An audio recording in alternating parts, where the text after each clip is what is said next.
పార్టీలు మన సిద్ధాంతాల ప్రకారం ముందుకు పోవచ్చు, తప్పులేదు.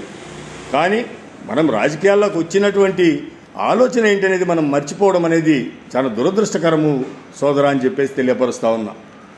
మీరు కావచ్చు, మేము కావచ్చు, మనం రాజకీయాల్లోకి వచ్చింది ప్రజలకు సేవ చేసేదానికి, ప్రజల యొక్క అభివృద్ధిని ఆకాంక్షించేదానికి, న్యాయంగా చట్టపరంగా ఉండేటువంటి ఏదైనా ఇబ్బందులు ఉన్నట్లయితే వాటిని పరిష్కరించేదానికి, మన ప్రాంతాల మన నియోజకవర్గాల అభివృద్ధిని పొందేదానికి.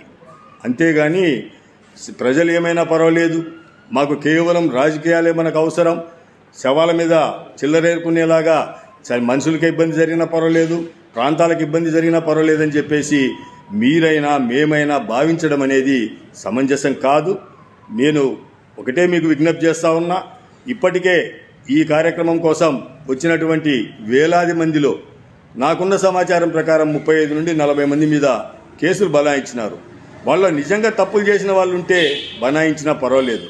అట్లా కాకుండా మేము ఎవరి మీదైనా కేసులు పెడతాం, ఏమైనా చేస్తాం, ఎవరినైనా శిక్షిస్తామంటే ఎల్లకాలము మీరే అధికారంలో ఉండరు అనేది మాత్రం గుర్తుపెట్టుకోవాలా.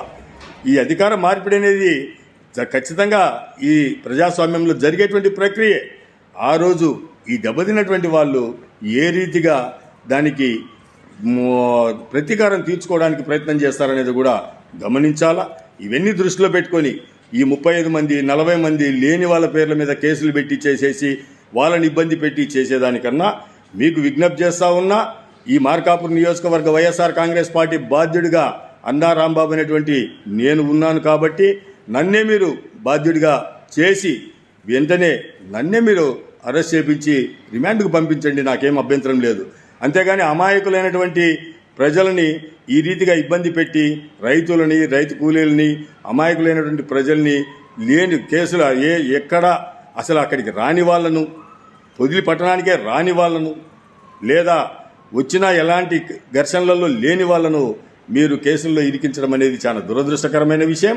దయచేసి మీకు మరీ చెప్తా ఉన్నా, మీకేదన్నా మా మీద మా పార్టీ మీద కోపం ఉంటే నేను ఈ నియోజకవర్గ బాధ్యుడిని కాబట్టి నన్ను మీరు కేసులో పెట్టి చేసేసి నన్ను కస్టడీలోకి తీసుకోమని చెప్పేసి కూడా మీడియా ద్వారా మీకు తెలియపరుస్తా ఉన్నా. తప్పుడు విధానాలు ఎవరమైనా మానుకోవాలి.